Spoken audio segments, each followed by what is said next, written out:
Hello students, इस video में हम क्लास 9 मैथ्स के 8th चैप्टर क्वाड्रिलेटरल्स इसके एग्जांपल्स करेंगे।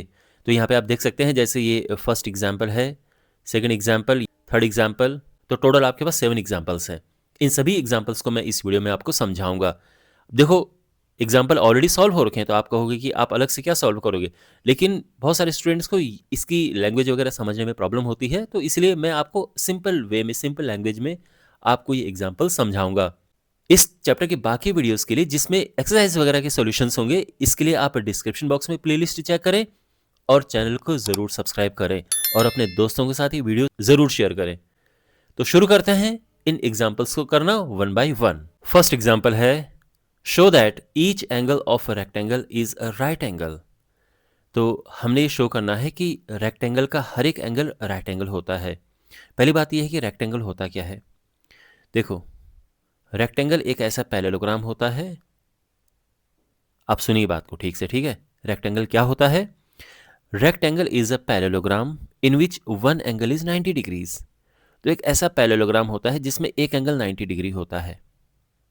तो अभी के लिए हमारे पास क्या है? ये एक रेक्टेंगल है जिसमें, जो कि एक पैरेललोग्राम है, यानी इसमें ऑपोजिट साइड्स पैरेलल है। भाई, पैरेललोग्राम क्या होता है? जिसमें ऑपोजिट साइड्स पैरेलल होती हैं। और ये रेक्टेंगल क्यों है? बिकॉज इसमें एक एंगल 90 डिग्री है, राइट एंगल है। अब आप ये कहोगे कि रेक्टेंगल में तो सारे 90 डिग्री होते हैं। देखो, सारे होते हैं, वो एक रिजल्ट है, बट जो डेफिनेशन है, बेसिक डेफिनेशन है, वो ये कहती है कि किसी पैरेललोग्राम का अगर एक एंगल 90 हो जाए तो रेक्टेंगल हो जाता है। तो ये अलग बात है कि अपने आप ही बाकी एंगल्स 90 हो जाते हैं, वही तो हमने शो करना है कि भाई अगर एक 90 है तो सारे 90 होंगे। ठीक है, तो बात समझ आ गई। तो आपने ये प्रूव करना है कि ये एंगल, ये एंगल और ये एंगल, ये भी 90 है। ओके, तो यहां पर ये जो रेक्टेंगल है, इसको हम ABCD नाम देते हैं। तो गिवन क्या है? गिवन है कि ABCD इज अ रेक्टेंगल, यानी ABCD is a parallelogram and angle A is 90 degrees. Okay, तो सबसे पहले शुरू में जो हम लिखते हैं वो मैंने यहां पे लिख दिया है बिल्कुल ब्यूटीफुली। तो इसमें सबसे पहले हमें लिखना चाहिए कि रेक्टेंगल क्या होता है। We know that a rectangle is a parallelogram in which one angle is a right angle. तो ये रेक्टेंगल है जिसमें ये पैरेललोग्राम होता है और एक एंगल राइट एंगल होता है। अब मैंने ABCD एक रेक्टेंगल ले लिया है जिसमें, अब इसका क्या मतलब है? ABCD रेक्टेंगल है, इसका मतलब यह है कि एक पैरेललोग्राम है। पैरेललोग्राम का मतलब है कि, मतलब इसका मतलब क्या है पैरेललोग्राम का? कि AB और ये DC कहो या CD कहो, ये पैरेलल है और साथ में AB is parallel to BC।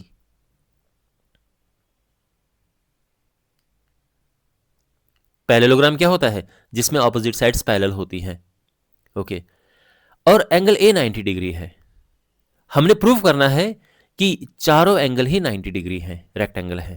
Angle A is equal to B is equal to C is equal to angle D is 90 degree. तो हर एक 90 है, ये हमने प्रूव करना है। ओके, अब कैसे करेंगे? देखो, तो इसमें एक प्रॉपर्टी आपको पता होनी चाहिए। वैसे तो खैर एक सिंपल प्रॉपर्टी ये है कि आमने सामने के एंगल यानी ऑपोजिट एंगल्स इक्वल होते हैं एक पैरेललोग्राम में। तो अगर ये 90 है तो ये भी 90 हो जाएगा। सिंपल है ये। लेकिन इसका ये कैसे निकाले फिर? तो इसके लिए जो मैं आपको कहना चाह रहा हूं कि एक प्रॉपर्टी आपको पता होनी चाहिए, और ये पैरेलल लाइंस की सबसे इंपॉर्टेंट प्रॉपर्टी है। सबसे इंपॉर्टेंट प्रॉपर्टी वो ये है कि अगर हमारे पास ये दो लाइंस हैं, पैरेलल लाइंस हैं, और एक इन्हें कट करती है कोई ट्रांसवर्सल, ऐसे कट कर सकती है ट्रांसफर, ऐसे भी ट्रांसफर कट कर सकती है, ठीक है ना। तो उस केस में क्या होता है कि अगर एक ही साइड के हम एंगल्स की बात करें, ये एंगल और ये एंगल, इनको प्लस करके 180 डिग्रीज आता है। सेम सिचुएशन इसमें भी है। आप ये और ये एंगल लो, इन्हें प्लस करके 180 डिग्री आता है। इन एंगल्स को हम कहते हैं को इंटीरियर एंगल्स। ओके, एक ही साइड के जो एंगल्स होते हैं ट्रांसवर्सल लाइन के, ये को इंटीरियर एंगल्स होते हैं और इनको प्लस करके 180 डिग्री आता है।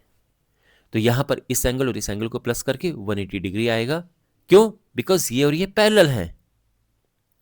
ऐसे ही ये और ये पैरेलल है, ये ट्रांसवर्सल है, तो इसको और इसको प्लस करके भी 180 आएगा।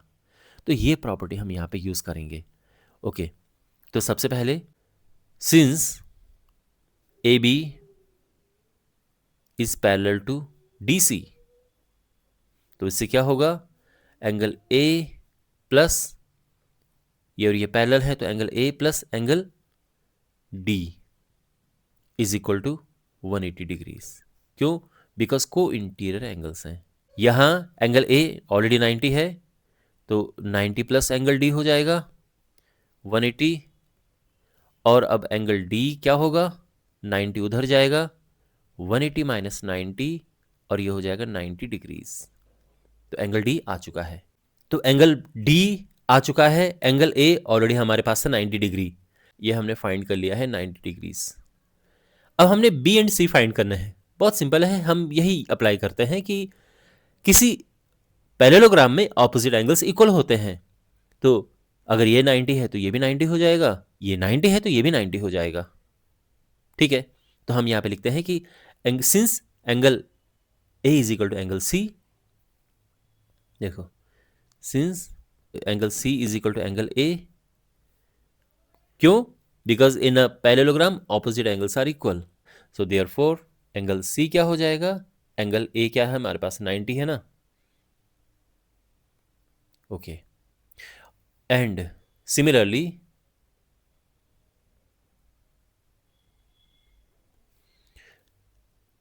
Angle B is equal to angle D,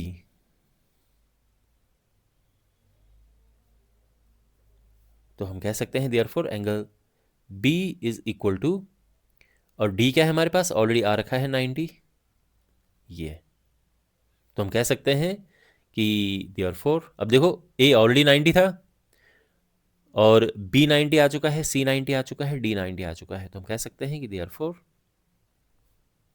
angle A is equal to angle B angle D is equal to 90 degree. तो हर एक एंगल 90 डिग्री आ चुका है, और यही हमने प्रूव करना था। ठीक है, तो आई होप आपको ये सोल्यूशन समझ आया होगा।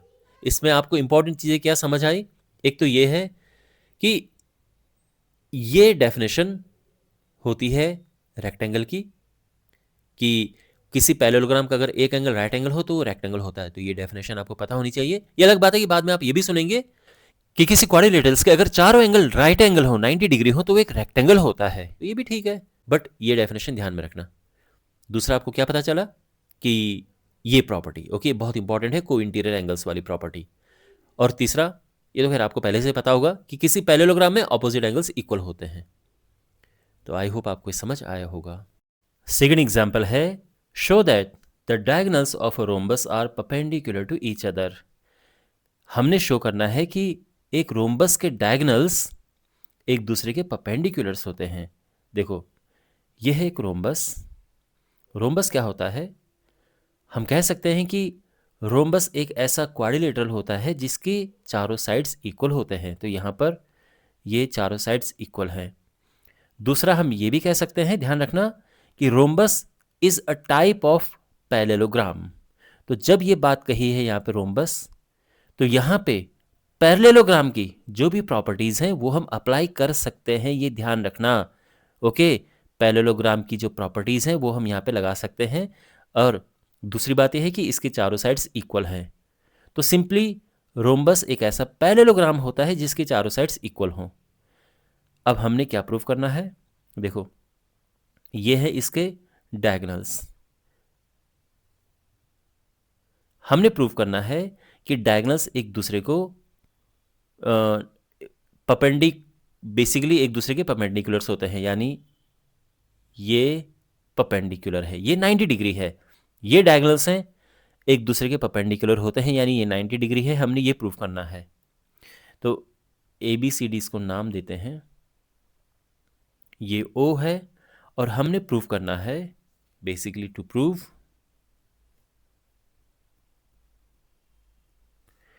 Angle A O B 90 degree. और हम ये भी कह सकते हैं कि ए सी, देखो क्या कह सकते हैं कि A C is perpendicular to B D, A C is perpendicular to B D, और इसका मतलब ही है कि एंगल ए ओ बी को हमने 90 डिग्री लेके आना है। अगर हम इस एंगल को 90 डिग्री ला पाएँ तो हम कहेंगे ना कि ये परपेंडिकुलर है। तो ध्यान में रखना ये 90 लेकर आना है। अब शुरू में देखो वो आप लिख सकते हैं कि let there be a rhombus ABCD जिसमें डायगोनल्स हैं AC and BD and they intersect at O. Basically ये बाइसेक्ट करते हैं, ठीक है, क्योंकि पैरेललोग्राम के डायगोनल्स एक दूसरे को बाइसेक्ट करते हैं। तो हम इसे 90 कैसे प्रूव करेंगे? देखो सिंपल, हम क्या करेंगे, हम यहाँ पर ये दो ट्राइंगल्स लेंगे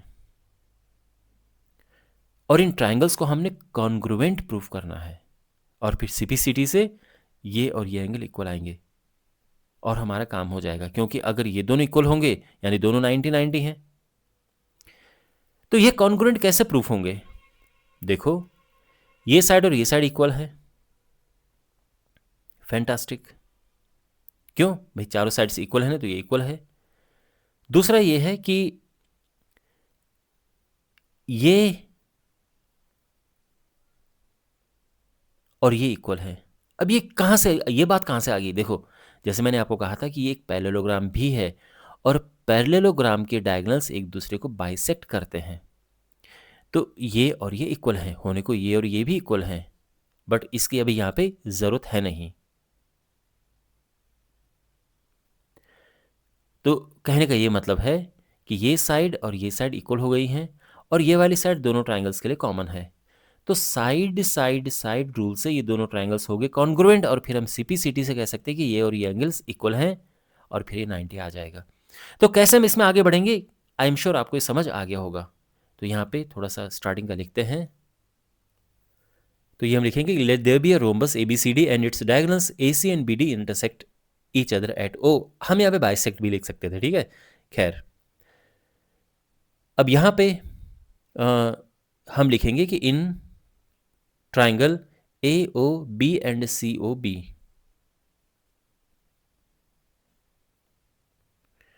हम ये दोनों ट्राइंगल्स ले रहे हैं ना क्योंकि हमने इन्हें कॉन्ग्रुएंट प्रूफ करना है। अब इसमें सबसे पहले तो ये है कि ओ ए इज इक्वल टू ओ सी।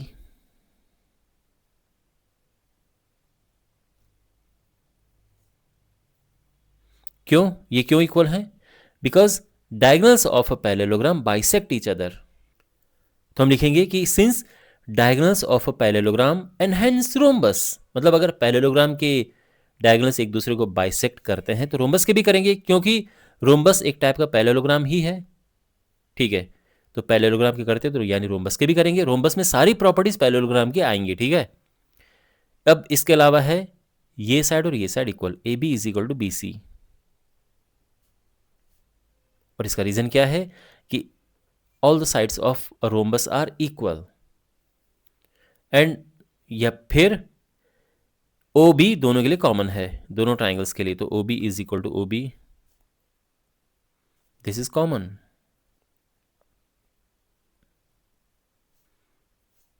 तो हम ये कह सकते हैं therefore triangle A O B is congruent to triangle C O B.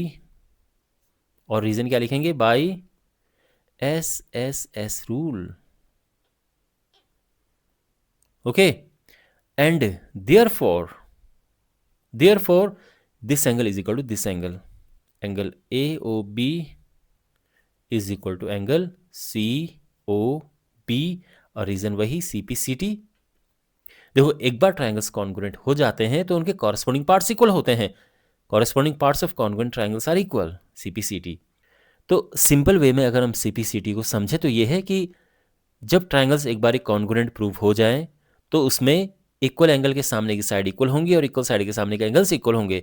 तो सिंस ये साइड्स इक्वल हैं तो इसके सामने का एंगल ये और इसके सामने का एंगल ये भी इक्वल होंगे।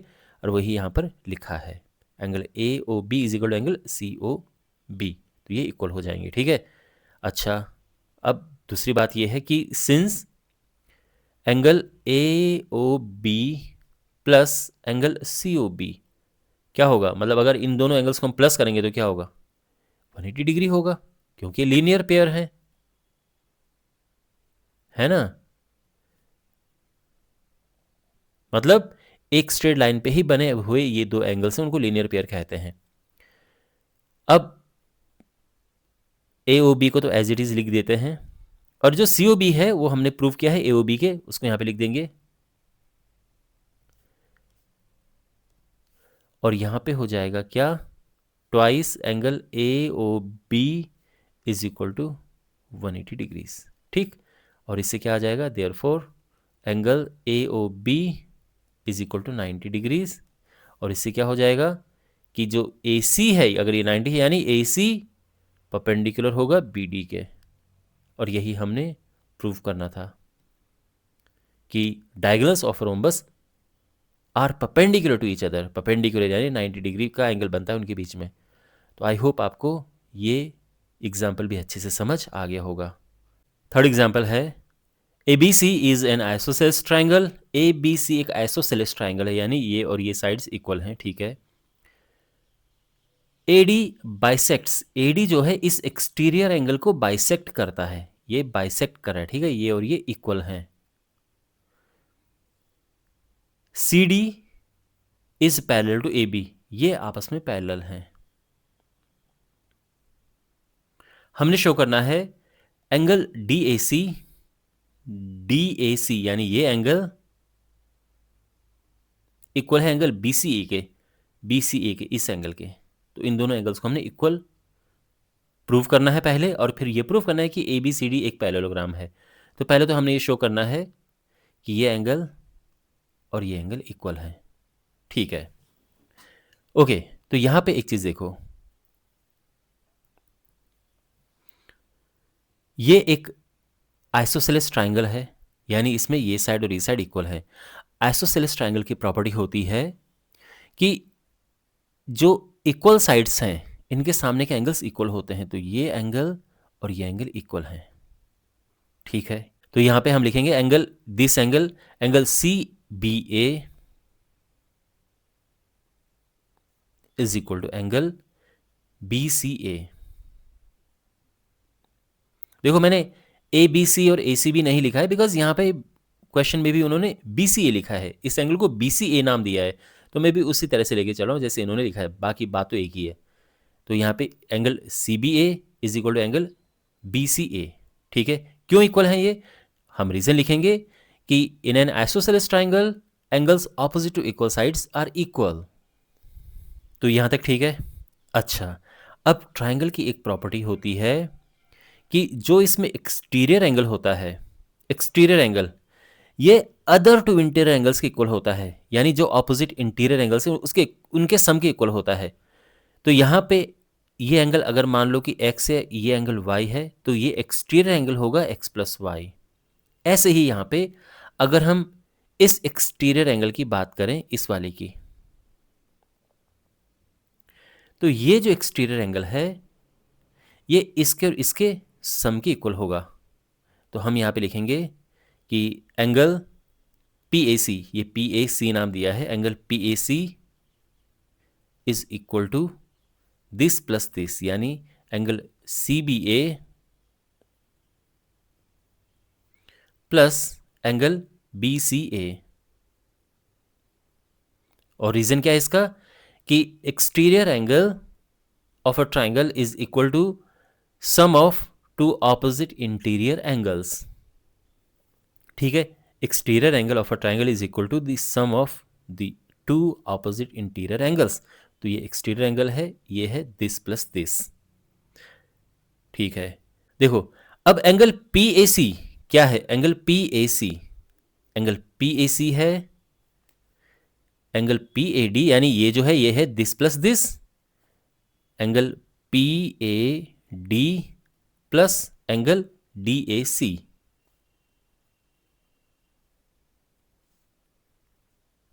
ठीक है, और ये क्या होगा, इसको एज इट इज लिख देंगे हम, angle C B A plus angle B C ए। अभी तक सब ठीक है। अब यहां पर देखो एक समझदारी यहां पे दिखानी है कि देखो पी ए डी इसको भी हम डी ए सी ही लिख देते बिकॉज दोनों इक्वल हैं। तो ये हमने लिख दिया है angle D A C, angle D A C as it is आ जाएगा यहां पे। ठीक है ना, इसको हमने डी ए सी लिख दिया है बिकॉज पी ए डी और डी ए सी इक्वल हैं, और ये एज इट इज। इसी तरह से जो CBA है, इसको भी मैं BCA लिख देता हूं। क्यों? Because CBA is equal to BCA, और यहां पर BCA तो मैं एज इट इज ये उतार देता हूं, ठीक है ना, BCA। यहां पे चाहे तो हम लिख सकते हैं कि since angle PAD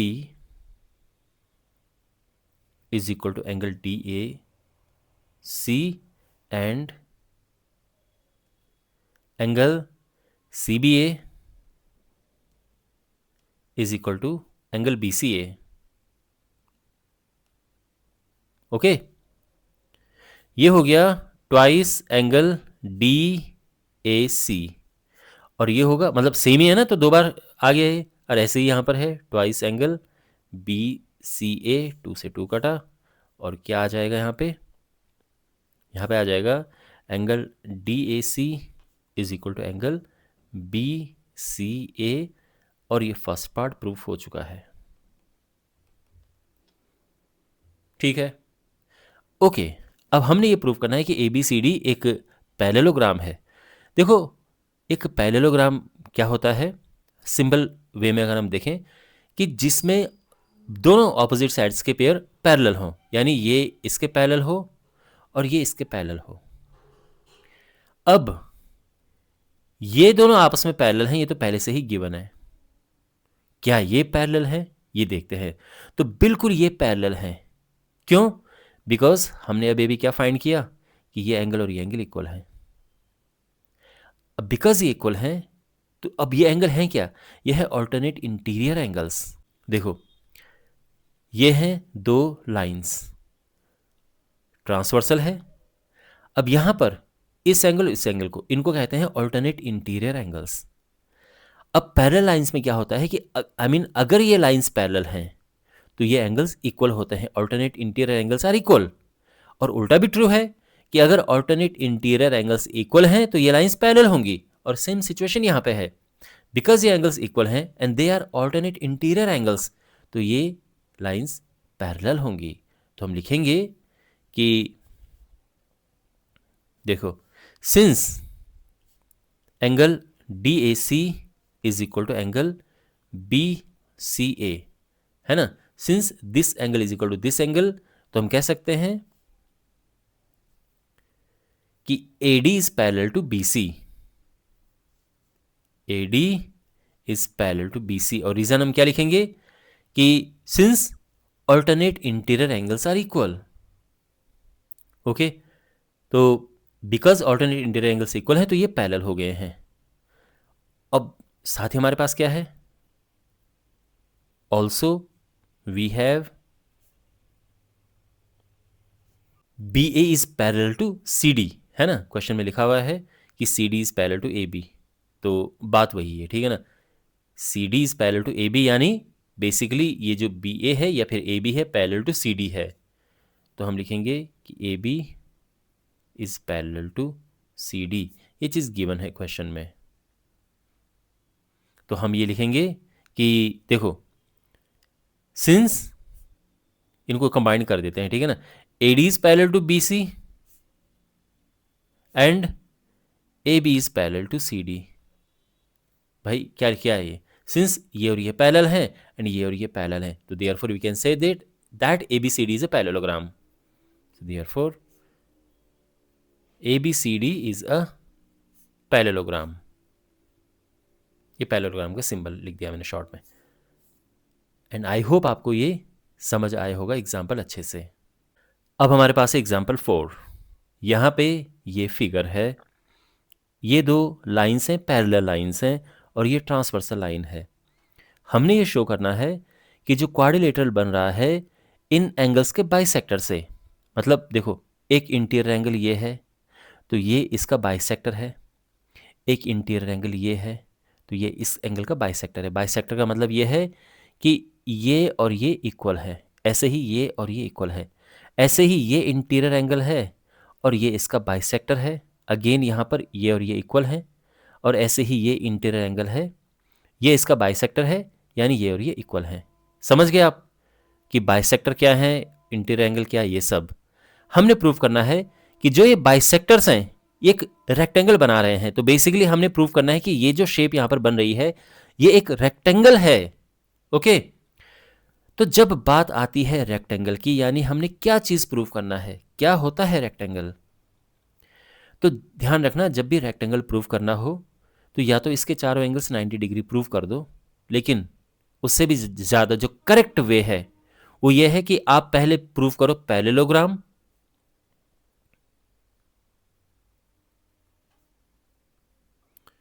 parallelogram prove करो और फिर एक एंगल को 90 प्रूव कर दो, because a rectangle is a parallelogram in which one angle is a right angle. एक एंगल को 90 डिग्री यानी राइट एंगल प्रूव कर दो। बात समझ आ गई?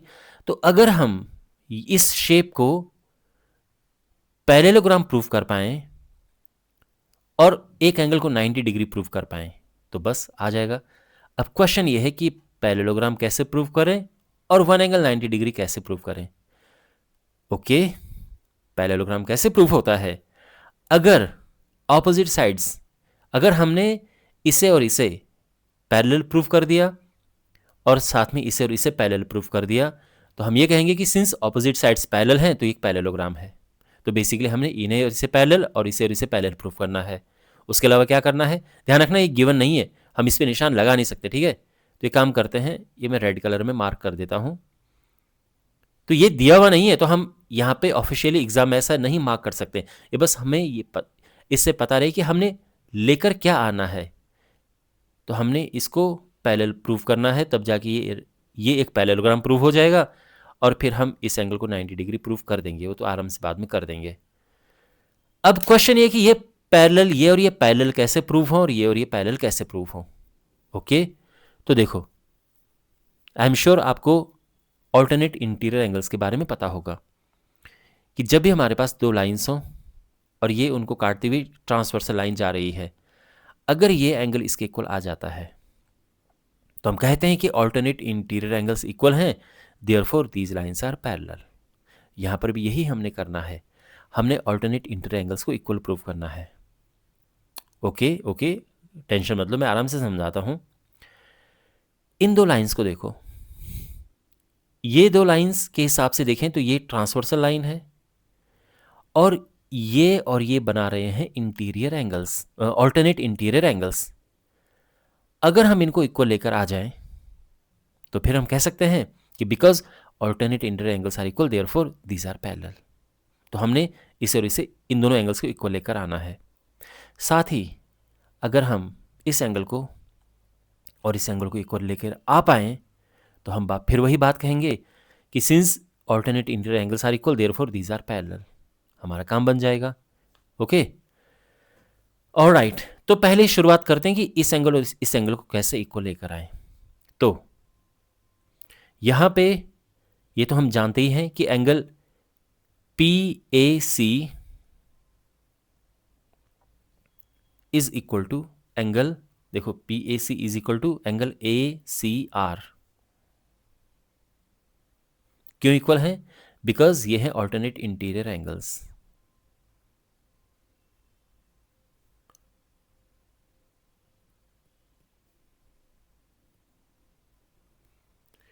तो ये हैं ऑल्टरनेट इंटीरियर एंगल्स, और क्यों? बिकॉज देखो ऑल्टरनेट इंटीरियर एंगल्स हैं बिकॉज L और M ये पैरेलल लाइंस हैं एंड AC ट्रांसवर्सल है। AC is transversal. अब आप समझो, ये लाइंस पैरेलल हैं गिवन है क्वेश्चन में, ये ट्रांसवर्सल है, तो फिर क्या होगा, ये एंगल और ये एंगल इक्वल आ जाएंगे। ये एक तरह से क्वेश्चन में दिया है ये इक्वल है, तो मैंने वही लिखा है कि angle PAC is equal to angle ACR। अब दो से डिवाइड करते हैं, PAC को भी 2 से डिवाइड करते हैं और ACR को भी, मतलब दोनों साइड को 2 से डिवाइड करते हैं, एक ही साइड को नहीं कर सकते। अच्छा, फिर क्या मिलेगा हमें, अब अगर इस एंगल को 2 से डिवाइड किया, यानी इस एंगल का आधा किया, तो मुझे मिलेगा क्या? मुझे मिलेगा ये एंगल, यानी एंगल BAC। ऐसे ही अगर मैं इस एंगल का आधा करूं तो मुझे मिलेगा ये। क्यों? क्योंकि ये बाइसेक्टर है। इस एंगल को दो बराबर बराबर इक्वल पार्ट्स में डिवाइड कर रहा है, ये दो बराबर हिस्सों में बांट रहा है, तो ये आएगा। ऐसे ही यहाँ पर है, ये इसको बाइसेक्ट कर रहा है, दो बराबर हिस्सों में बांट रहा है, तो फिर मैं क्या कहूँगा, इसका हाफ हो जाएगा ये एंगल ACD। रीजन लिख देंगे हम कि AB and CD are bisectors, since AB and CD are, okay. तो बाइसेक्टर है तो इसका हाफ ये ले लिया और इस वाले का हाफ ये ले लिया। अब हो गया ना ऑल्टरनेट इंटर एंगल्स इक्वल, तो हम कह सकते हैं कि देयरफॉर ये और ये पैरेलल हो गए हैं, AB is parallel to CD, है ना। रीजन क्या है? Since alternate interior angles are equal. मैं शॉर्ट में लिख देता हूं, alternate interior angles are equal. समझा ना? ये एंगल यहां पर, ये एंगल जो मैं जिसकी बात कर रहा था, ये एंगल और ये एंगल ऑल्टरनेट इंटीरियर एंगल्स हैं और ये इक्वल हैं। ठीक है ना? ये इक्वल हमने प्रूव कर दिया है कि ये इक्वल हैं। तो बिकॉज ये इक्वल हैं तो फिर ये लाइंस पैरेलल होंगी। इतना ठीक है? ऑलराइट, अब बात करते हैं इन दो एंगल्स की। तो ये एंगल इस एंगल के इक्वल है, बिल्कुल है। ये दोनों एंगल्स इक्वल हैं, मतलब ये एंगल और ये एंगल। क्यों इक्वल है? Same reason, alternate interior angles हैं। तो हम लिखेंगे कि ऑल्सो ये एंगल, इसको ये SAC, angle SAC is equal to angle ACQ।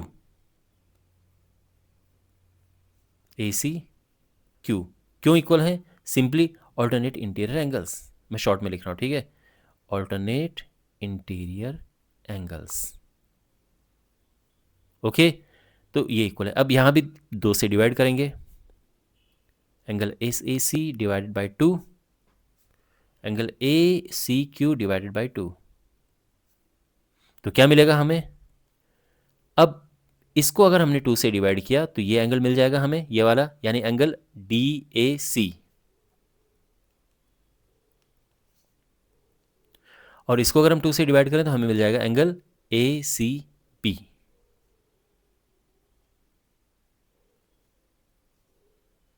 है ना? क्यों भाई? Because AD and CB bisectors हैं, ठीक है ना। तो बाइसेक्टर्स हैं तो इसलिए इस पूरे का हाफ ये हो गया और इस पूरे का हाफ ये हो गया, तो ये और ये इक्वल आ गए हैं। अब सोचो कि अगर ये और ये इक्वल हैं, अब ये सिचुएशन कौन सी है? अब ये सिचुएशन ये वाली है कि हमारे पास ये दो लाइंस हैं और यहाँ पर एक ट्रांसवर्सल लाइन है ये। अगर ये एंगल और ये एंगल इक्वल आ गए, जो कि यहाँ पर है सिचुएशन, तो फिर ये पैरेलल होंगे। Why? Because alternate inter angles are equal. तो यहाँ पे वही लिखेंगे कि therefore AD is parallel to CB, लिखो या BC लिखो, AD is parallel to BC। और रीजन कि alternate interior angles are equal, since alternate interior angles are equal. Got it? तो यहां पे ये एंगल और ये एंगल इक्वल हम लेके आए, तो बिकॉज ये इक्वल है देयरफॉर ये और ये पैरेलल हैं। अब यहां पे देखो, ये और ये पैरेलल आ चुके हैं, ये और ये पैरेलल हमने पहले निकाल दिए थे, तो ये पूरा एक पैरेललोग्राम हो जाएगा ABCD। तो हम इनको एक साथ लिखते हैं कि since AB is parallel to CD, जो हम यहां पर लेके आए थे, and AD is parallel to BC, तो हम कह सकते हैं कि ABCD is a parallelogram.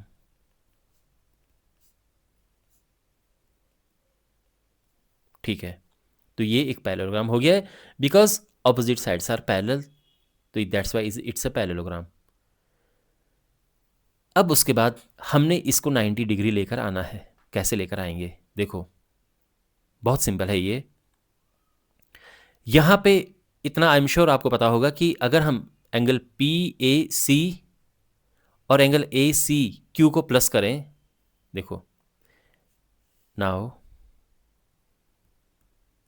Angle P A C plus angle A C Q,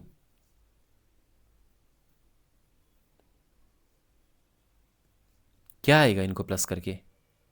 इनको प्लस करके 180 डिग्रीज आएगा। क्यों? मैं बताता हूं आपको। देखो कैसे। पैरेलल लाइंस में क्या होता है कि अगर ये लाइंस पैरेलल हैं और ये ट्रांसवर्सल है, तो ट्रांसवर्सल लाइन के एक ही साइड के इंटीरियर एंगल का सम 180 डिग्रीज होता है। इन एंगल्स को को इंटीरियर एंगल्स कहते हैं। तो यहां पर यही सिचुएशन है कि this angle plus this angle is 180 degrees, ये को इंटीरियर एंगल्स हैं। ठीक है ना? यहां पे हम रीजन भी लिख देते हैं, ये हैं को इंटीरियर एंगल्स।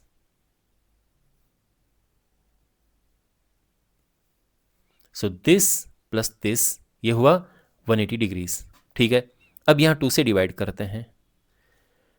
2 से डिवाइड करेंगे तो क्या होगा? Angle P A C upon 2 plus angle A C Q upon 2 is equal to, यहां भी 2 से डिवाइड करेंगे, चलो ये लिख देते हैं।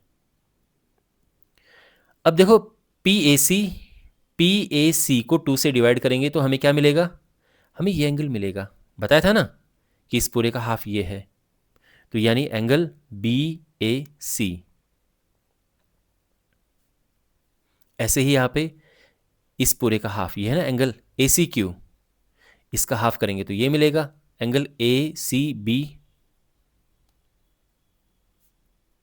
और ये हो जाएगा 90 डिग्रीज। तो यानी इस एंगल और इस एंगल को प्लस करके आ गया 90 डिग्रीज। ठीक है, देखो ये 90 बना रखा है उन्होंने, पर ये 90 अभी है नहीं हमारे पास। ठीक है ना? ये ध्यान रखना, ये 90 लेकर आना है हमने। ओके, तो इन दोनों को प्लस करके है 90। अब नाउ सिंस आप जानते हैं कि तीनों को एंगल को प्लस करके 180 डिग्रीज आएगा। एक ट्राइंगल के तीनों एंगल्स का सम 180 डिग्रीज होता है। तो since this angle which is angle B A C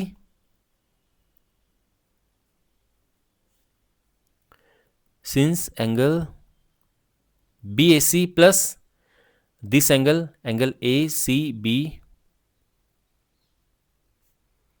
plus ये एंगल ABC is 180 डिग्रीज, तो therefore अब देखो इसकी जगह पे हम 90 रख सकते हैं ना, BAC प्लस ACB, और ABC as it is 180 degrees. तो एंगल ए बी सी क्या आएगा? ये 90 उधर जाएगा, 180 माइनस 90 डिग्री, और ये 90 डिग्री आ चुका है। तो ये एंगल 90 आ गया है। तो since A B C D is a parallelogram and angle A BC is 90 degrees, so therefore we can say that ABCD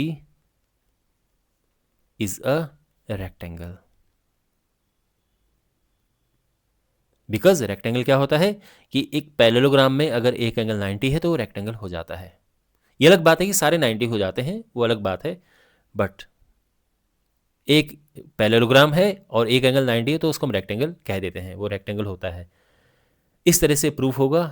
तो आई एम श्योर आपको काफ़ी कुछ सीखने को मिला होगा इस एग्जाम्पल से। एग्जाम्पल 5 है, show that the bisectors of angles of a parallelogram form a rectangle. तो आप देख सकते हैं ये एक पैरेललोग्राम है, ये बाइसेक्टर्स हैं, और ये बीच में ये जो बना रहे हैं ये एक रेक्टेंगल है। हमने ये शो करना है कि ये एक रेक्टेंगल है। ओके, तो अगर हम ये शो कर पाएँ कि ये हर एक एंगल इसका 90 डिग्री है, बिकॉज वो शो करना इजी रहेगा, तो हमारा काम बन जाएगा। तो हर एक एंगल हमने 90 डिग्री शो करना है, लेकर आना है। और अगर चारों एंगल 90 डिग्री हैं तो ये रेक्टेंगल है। अब ये चारों 90 कैसे हम लेकर आएँ, ये देखो आप। इसमें बहुत अमेजिंग प्रॉपर्टी आपको ध्यान में रखनी है। मैं कहता हूँ कि ये पैरेलल लाइंस की सबसे इंपॉर्टेंट प्रॉपर्टी है। अगर हमारे पास ये दो लाइंस हैं और ये पैरेलल हैं, ये ट्रांसवर्सल है, तो एक ही साइड के जो एंगल्स होते हैं उनका सम होता है 180 डिग्रीज। ओके, तो इस तरह से अगर हम देखें तो अगर हम एंगल ए और एंगल बी को प्लस करें तो ये 180 डिग्री आएगा। अगर हम बी और सी को प्लस, देखो क्यों, बिकॉज ये पैरेलल होती हैं, तो सेम सिचुएशन है, ये को इंटीरियर एंगल्स हैं, सम इनका 180 डिग्री होगा। इसी तरह से दिस प्लस दिस ये भी 180 डिग्री, दिस प्लस दिस ये भी 180 डिग्री, दिस प्लस दिस ये भी 180 डिग्री, है ना? क्यों? बिकॉज ये भी पैरेलल हैं और ये भी पैरेलल हैं। अब ये चीज़ आप समझ गए हो तो आगे बढ़ते हैं। फर्स्ट हम लिखेंगे कि since angle A plus angle B is 180 degrees, तो अब इनका हाफ करते हैं, तो angle A upon 2 plus angle B upon 2 ये होगा 90 डिग्रीज, है ना? 2 से डिवाइड कर दिया। एंगल ए का हाफ हम इतना लेते हैं अभी, तो क्या हो जाएगा? इतना, यानी इसको हम लेते हैं angle P A B,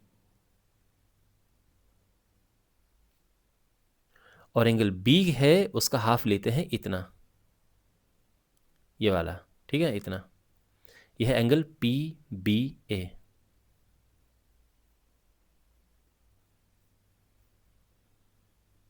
ninety degrees. अच्छा, अब देखो in triangle A P B कहो या पी ए बी कहो, इसमें है एंगल पी प्लस, मतलब this angle plus this angle plus this angle, ये है angle P A B plus angle P B A. क्या होता है? 180 डिग्री होता है, बिकॉज एक ट्राइंगल के तीनों एंगल्स का सम 180 डिग्री है।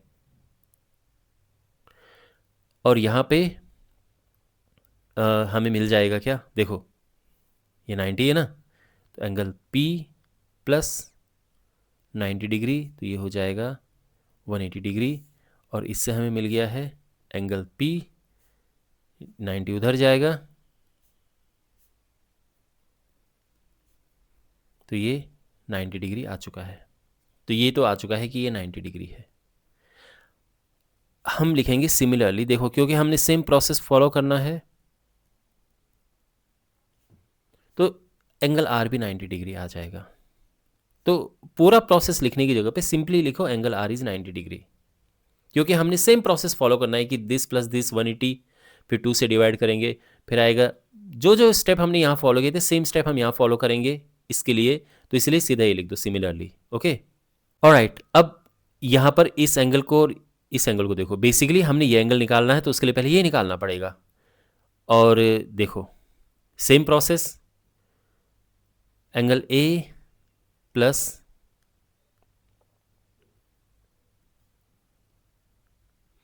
एंगल डी 180 डिग्रीज, 2 से डिवाइड करेंगे, angle A upon 2 plus angle D upon 2, तो ये 90 हो जाएगा। अब एंगल ए का हाफ हम इस बारी लेंगे ये एंगल, यानी एंगल एस ए डी, और इस वाले का हाफ लेंगे हम ये वाला एंगल, यानी angle S D A.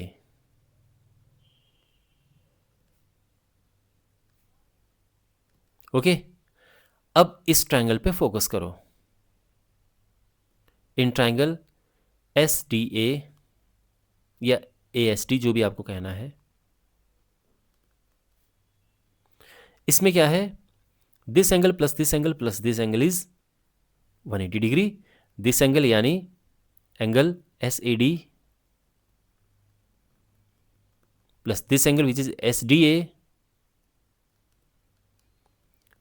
Plus this angle which is ASD, ये होगा 180 डिग्रीज, बिकॉज एक ट्राइंगल के तीनों एंगल्स का सम 180 डिग्री होता है।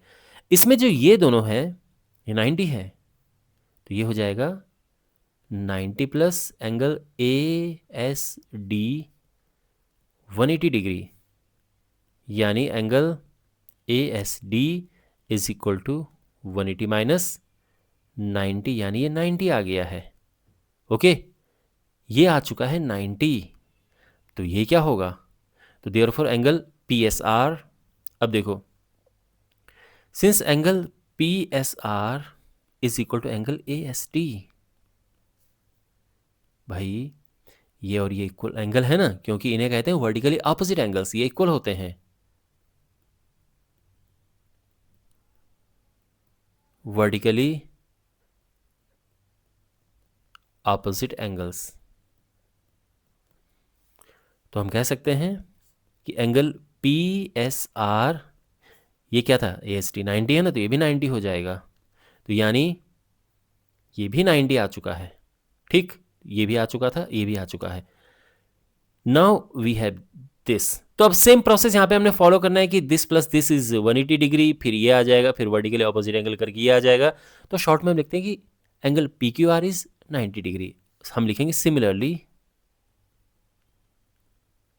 एंगल PQR इज 90 डिग्री, है ना। तो हम लिखेंगे कि since angle P is equal to angle, मतलब देखो, this is equal to this is equal to this is equal to this is equal to 90 degree, सारे 90 हैं। ये P है, ये है PSR,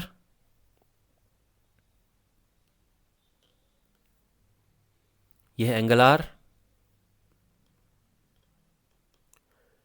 और ये है एंगल PQR, और ये सभी 90 हम लेकर आ चुके हैं, ठीक है ना। तो हम कह सकते हैं देयरफॉर ट्राइंगल, ये जो क्वाड्रिलेटरल है PQRS is a rectangle, therefore PQRS is a rectangle. चारों एंगल्स 90 डिग्री आ चुके हैं, तो ये रेक्टेंगल है, और ये प्रूफ हो चुका है। तो आई होप आपको समझ आया होगा ये प्रूफ अच्छे से, ठीक है। एग्जाम्पल 6 हमारे पास है, यहां पे हमारे पास एक ट्रायंगल है ABC, DEF इनके मिड पॉइंट से, यानी DAB का मिड पॉइंट है, EBC का मिड पॉइंट है, और F इसका मिड पॉइंट है, ठीक है। तो हमने ये प्रूफ करना है कि ऐसा करने से, यानी देखो मिड पॉइंट्स को हमने ज्वाइन कर दिया है, तो एक ट्रायंगल ये भी बन गया है। तो कुल मिला के अभी 4 ट्रायंगल बन चुके हैं। एक ये ट्रायंगल है, मतलब ये कुल मिला के ये 4 ट्रायंगल बन चुके हैं। हमने ये प्रूव करना है कि ये चारों ट्रायंगल्स आपस में कॉन्ग्रुएंट हैं, ठीक है। ओके, करते हैं, बहुत सिंपल है ये। पहली बात तो ये है कि जो D है वो AB का मिड पॉइंट है, यानी AD और BD इक्वल हैं, तो ये और ये इक्वल हैं। इस तरह से EBC का मिड पॉइंट है, तो यानी जितना ये है उतना ये है। इसी तरह से F इसका मिड पॉइंट है, यानी जितना ये है उतना ही ये है। समझ गए? ओके, अब हम यहां पे अप्लाई करेंगे मिड पॉइंट थ्योरम। पहले मैं आपको बता देता हूं मिड पॉइंट थ्योरम क्या है। देखो, मिड पॉइंट थ्योरम ये कहती है कि अगर हम किसी ट्राइंगल की दो साइड्स के मिड पॉइंट को अगर ज्वाइन करें, ये हमने ज्वाइन किया, तो ये इसके पैरेलल होगी, वो तो ठीक है, ये मिड पॉइंट थ्योरम है। लेकिन उसका एक और रिजल्ट आगे है जो यहां पे काम का है, वो ये है कि ये जो लाइन सेगमेंट है ये इसके हाफ होगा लेंथ में। अगर ये 10 है तो ये 5 होगा, यानी अगर ये AB है तो ये AB अपॉन 2 होगा, तो ये बेसिकली इसके हाफ होगा। इसी तरह से आप देखो, जो ये DF है वो BC का हाफ होना चाहिए, जो EF है वो AB का हाफ होना चाहिए, और जो DE है वो AC का हाफ होना चाहिए। समझ रहे हैं ना आप? तो यहां पर ये हमने मिड पॉइंट थ्योरम अप्लाई की है, तो हम वही लिखेंगे कि सिंस, शुरुआत करते हैं यहां से E एंड F से। Since E and F are the midpoints of BC and AC respectively. Therefore, तो क्या होगा? EF is equal to AB upon 2, है ना? और इसका रीजन हम लिखेंगे मिड पॉइंट थ्योरम सिंपली।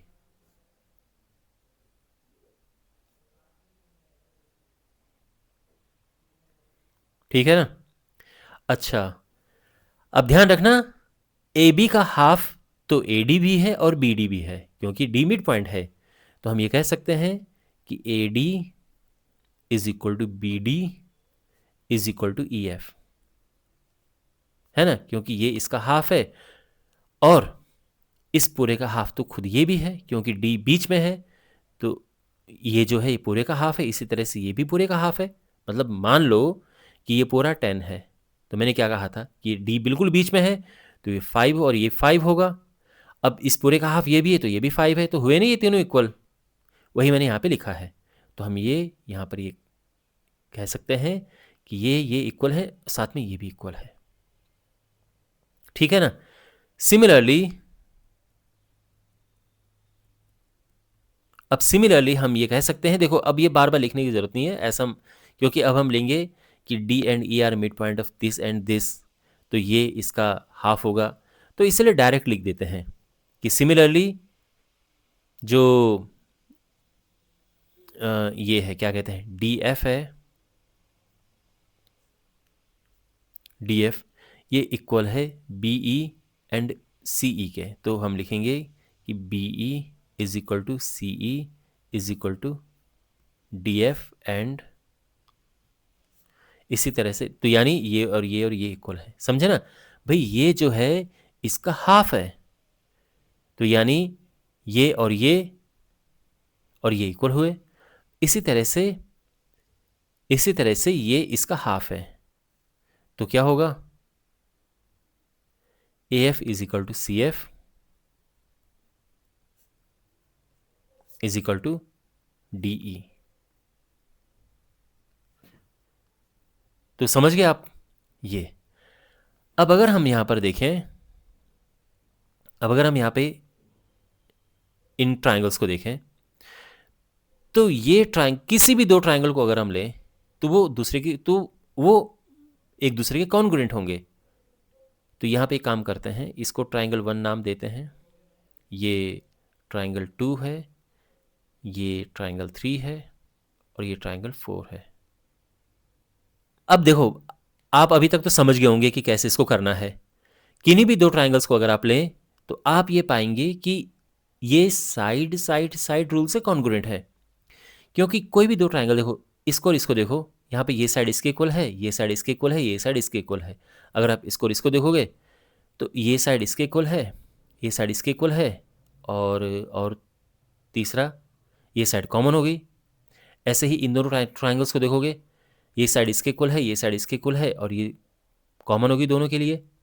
तो हर बार SSS रूल लग रहा है, और कोई भी दो ट्राइंगल उठाओगे वो आपस में कॉन्ग्रुएंट होंगे। ठीक है ना? तो यहाँ पे हम लेते हैं ट्राइंगल 1 एंड ट्राइंगल 2 को पहले। तो हम लेंगे कि in triangle ADF and triangle DBE, अब इसमें क्या है, इसमें AD इज इक्वल टू ये BD है, ये और ये इक्वल है। फिर DF is equal to BE, DF is equal to BE and AF is equal to ये, है ना भाई? देखो, ये साइड इसके इक्वल है, ये साइड इसके इक्वल है, और ये साइड इसके इक्वल है। तो यहाँ पे AF is equal to DE।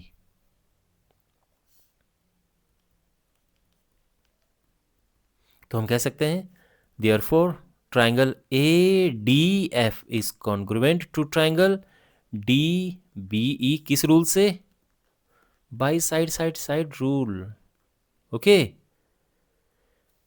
And similarly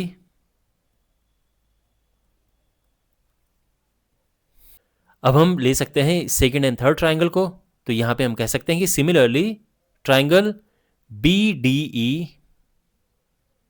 DBE is congruent to triangle, ये triangle FEC. Okay, triangle FEC, और रूल वही SSS रूल से। एंड थर्ड और फोर्थ को भी हम ले सकते हैं कि triangle FEC is congruent to triangle ये EFD, और ये भी अगेन SSS रूल से।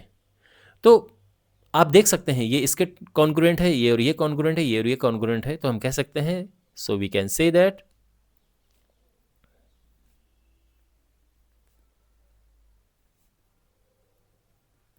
here all the triangles are congruent to one another.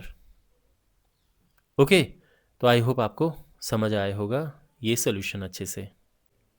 7th example है, यहां पर हमारे पास 3 पैरेलल लाइन्स है LMN, और 2 इसमें ट्रांसवर्सल लाइन है।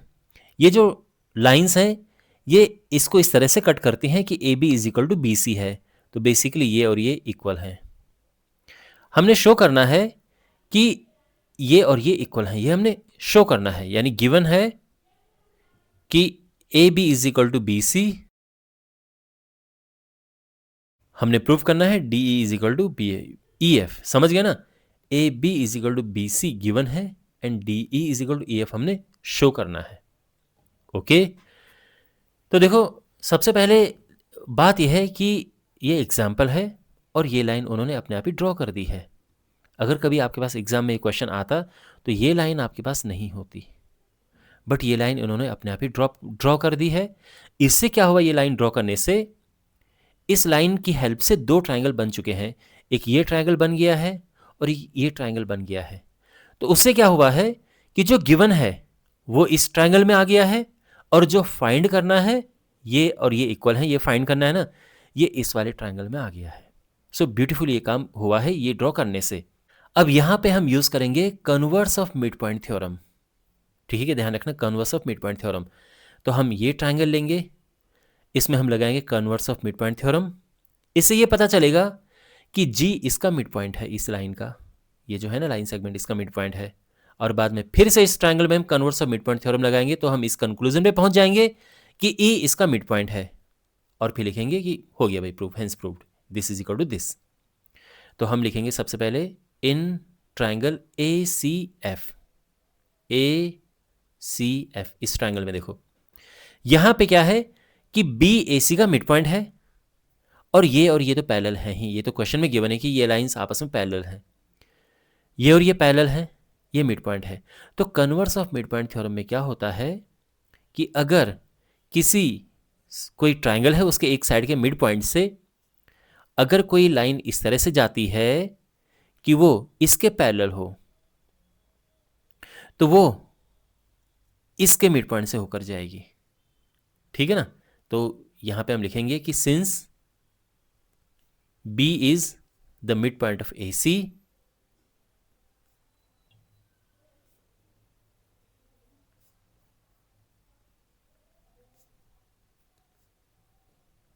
and BG is parallel to CF, BG is parallel to CF, है ना, ये है ना भाई। अब ऐसा क्यों है, क्योंकि गिवन है क्वेश्चन में, given that AB is equal to BC, तो ये मिड पॉइंट हो गया, है ना। B इसका मिड पॉइंट क्यों है, because AB is equal to BC question में दिया है इक्वल इंटरसेप्ट्स। साथ ही गिवन है कि M is parallel to N, तो हम कह सकते हैं कि ये और ये पैरेलल हैं। देयरफॉर हम ये कह सकते हैं कि G is the mid point of AF, और ये है किससे, bye converse of mid point theorem.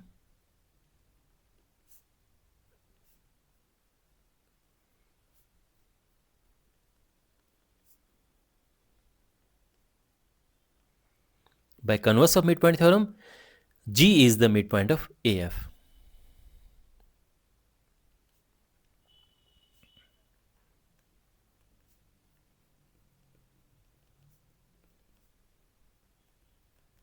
ठीक है, तो हम अभी तक ये निकाल चुके हैं कि जी ए एफ का मिड पॉइंट है। अब अपना फोकस करो इस ट्राइंगल में, ट्राइंगल ए एफ डी। अब है हमारे पास in triangle A F D. Okay,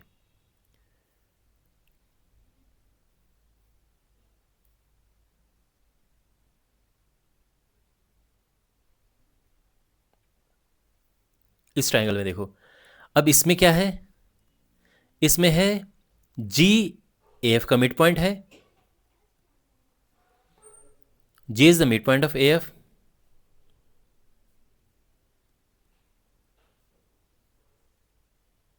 okay, कैसे, हमने अभी अभी तो निकाला है, just proved. And G E, ये और ये आपस में पैरेलल हैं, G E is parallel to A D. क्यों? बिकॉज ये दोनों आपस में पैरेलल हैं, ये दोनों लाइंस पैरेलल हैं, ये गिवन है ये। तो हम कह सकते हैं कि therefore by converse of mid point theorem,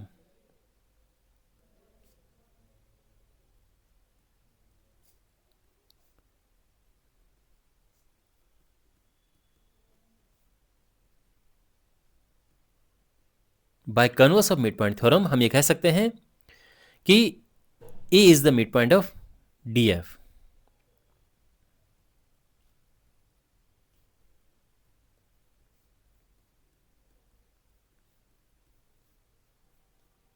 okay, यानी D E is equal to E F, D E is equal to E F. और यही हमने प्रूव करना था कि ये जो लाइंस हैं ये इक्वल इंटरसेप्ट काटते हैं, यानी ये और ये इक्वल हैं, ये हमने प्रूव करना था।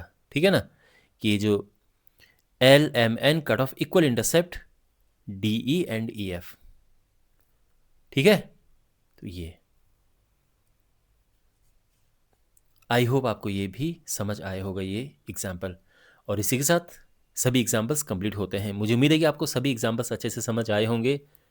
आप इस चैनल को सब्सक्राइब करें और अपने दोस्तों के साथ ये वीडियो ज़रूर शेयर करें। इस चैप्टर के बाकी वीडियोस के लिए अपने सामने प्लेलिस्ट पे क्लिक करें। मिलते हैं अगले वीडियो में, टेक केयर।